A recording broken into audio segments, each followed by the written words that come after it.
Hello there, soulmates. I'm Precious. So today I'll be showing us how to make this beautiful gown. I think it has about 8 or 12 steps on the hem. Okay, so we'll be concentrating more on the hem because that's where it's like the area of concentration where it has more, you can see how beautiful it is. So I'm just going to be showing us how to achieve this. This gown is like, let's say it's a bustier with yoke. So the yoke is just with ordinary net. Can you see? So it's nothing too serious about the upper part. You can do whatever you like at the upper part. So on the next tutorial I'll be saying is me showing you the materials you need to make the hem. You can make it in any other color. See you. Hello there, soulmates. So I'm Precious. Today I'll be showing us how to make use of our horsehair and the crinoline on an organza fabric. Can you see? Alright, so before we continue, I would like to show us the difference between the horsehair and the crinoline. If you take a look at this, is what we call crinoline because the texture is a little bit soft. Can you see? While this is what we call the horsehair because it's a little bit hard. Now we have different sizes of this. I think this is about 2 inches and this is also horsehair. It's thick. Can you see? This is 1 inch. While for the crinoline we have this is about 3 inches and this is also crinoline. You can see how soft it is. This is about 7 inches. Okay, so these are just the difference between the horsehair and the crinoline. Now I'll be showing us how to attach it to our organza. Here I have my organza. I cut it out. You put it on fold just to get strips like this. This is about 7 inches wide. So I'll go to the sewing machine now and show us how to sew our crinoline, our horsehair on the organza. So let's go to the sewing machine. Alright, so on the sewing machine now, can you see the organza? This is 2. You just place it on each other like this. Can you see? And then you bring your crinoline and place it. You can just go up by ½ inch and then you start sewing.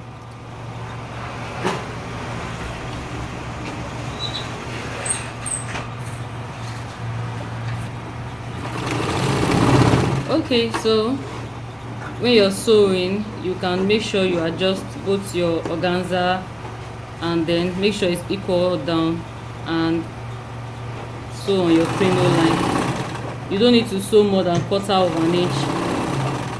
That quarter of an inch is okay. Just make sure your organza is equal to on the under part here. Okay, so I'll continue sewing it. Okay, so we're almost done. I forgot to tell us something initially, that you should make sure you use a matching thread. Okay, so this is the end part, so always make sure to back stitch. Now I'm done. I'm going to cut out the horsehair and then I'll show you. Okay, so after cutting it out, you want to go back to where you started from initially. That's the starting point. You will open it up. Now when you do this method, you don't need to press on it again. Can you see? So I've opened it up now. Can you see? What I need to do now is to flip it over. Now I'm flipping it towards the crinoline. This is the right side, this is the wrong side. So you flip it over like this and then sew on it like this. So it's more like you are top stitching. Yes, so you want to make sure you maintain a straight line and make sure you are sewing on the crinoline. So you can also use this method if you are using your Ankara fabric. So this is how it works. Let's say this should be your Ankara, this will be your lining. You can use stay for your interface. So this works perfectly. So when I'm done with the top stitching, I will show you how to secure it more, so you don't need to use iron on it. Okay, so we are almost done, as you can see. So I'll be showing you how to further secure your horsehair to the organza. Alright, so we are back to the starting point. Can you see? So if you look at this should be the right side. You can see the line where we top stitched. So now what we'll do is to flip it over. Remember I said I want to secure my horsehair to the organza fabric without using line, I'm sorry, iron. I don't want to press on it. Okay, so now you have a wrong side and the right side. You can see the way I flipped it together. Now we'll start sewing on it. You can use your horsehair as guide, you know, or you can sew away from it by 1/4 of an inch. Okay, so this is what you do. Like I said, always make sure you back stitch, and then you just continue sewing all the way down. So you can see we are almost through, and it looks so neat. You really don't need to press it. Now you can use the same method for your tulle, your mesh, you know. So you can turn your tulle net like this if you're making your children's wear. The next we'll be seeing is the finished work and how I attach this to my bridal satin. Alright, so we are done. It was so fast. You can see how smooth it looks. So the next step is to pleat it, you know. When you pleat it on the doll face, it will give you that. You can see the curvy or the wavy effect. So when I'm pleating, I'll show us now. Alright, so this is the flare we're working with. We're supposed to attach this organza fabric on it. Now it's just a style. I really don't want the organza fabric to get to the hem, but if you want to do it, you can cut as much as you want. Maybe you can get organza like 20 yards, you know, and then do all this, and you start placing it one after the other. So I just want it to get to the half length.